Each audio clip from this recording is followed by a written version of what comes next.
Hello students, I am Richa God from Quick Maths. Today we will continue our theorems.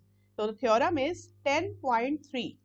The perpendicular from the center of a circle to a chord bisects the chord. वो कह रहा है कि जो perpendicular है ये है हमारा, देखिए perpendicular, एक बार पेन सिलेक्ट कर लेते हैं, this one. ये जो perpendicular है, this one, OB is the perpendicular.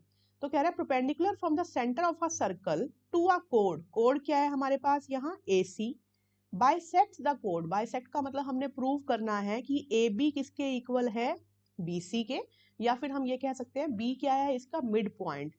तो बाइसेक्ट करने के लिए सबसे पहले वही तरीका कॉन्ग्रुएंसी प्रूव करने का, क्योंकि मुझे AB AC के इक्वल प्रूव करना है. AB किसका पार्ट है, इस ट्राइंगल का, और BC किसका पार्ट है, इस ट्राइंगल का. तो हम दो ट्राइंगल लेंगे इसमें, in triangle AOB and triangle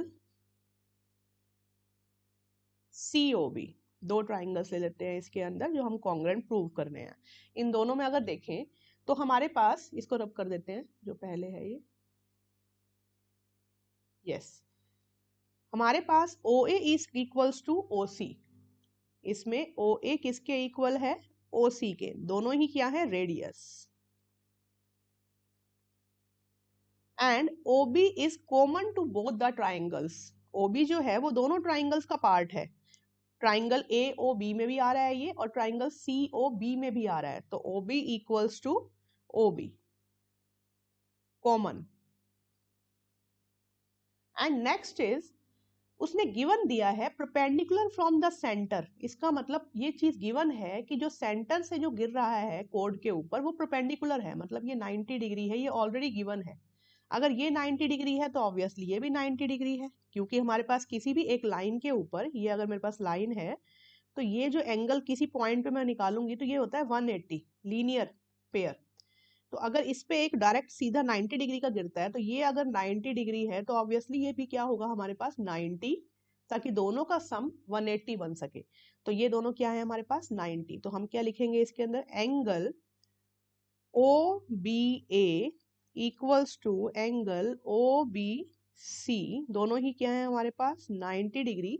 तो दोनों इक्वल है, ये गिवन है, क्योंकि कंडीशन में गिवन है, दोनों परपेंडिकुलर हैं. तो अब देखते हैं ये क्या क्या है. ये है साइड, ये भी है साइड, ये भी है हमारे पास एंगल. लेकिन एंगल इसमें क्या है 90 डिग्री. तो लेट्स चेक RHS. हम इसमें RHS जरूर चेक करेंगे, क्योंकि 90 डिग्री का कंसेप्ट आ गया. देखते हैं, हाइपोटेन्यूज है, हाँ है, क्योंकि 90 डिग्री के सामने वाला कौन होता है, हाइपोटेन्यूज. तो एक तो दोनों की हाइपोटेन्यूज इक्वल है, 90 डिग्री भी आ गया, दोनों की एक एक साइड भी इक्वल है, OB OB. तो यहाँ हम SAS लगाने की बजाय क्या लगाएंगे, RHS. तो here this one is OA is equal to OC. ये क्या है, हाइपोटेन्यूज. OB इज OB, ये कोई भी एक साइड है. और OBA is equal to OBC. ये क्या है हमारे पास 90 डिग्री, मतलब राइट एंगल. तो हम कहेंगे by RHS triangle AOB is congruent to triangle COB. दोनों हो गए congruent. Therefore by CPCT we can say AB equals to BC. दोनों साइड्स क्या हो गई आपस में equal. Hence we can say B is the midpoint of AC. So it is proved. Thank you so much.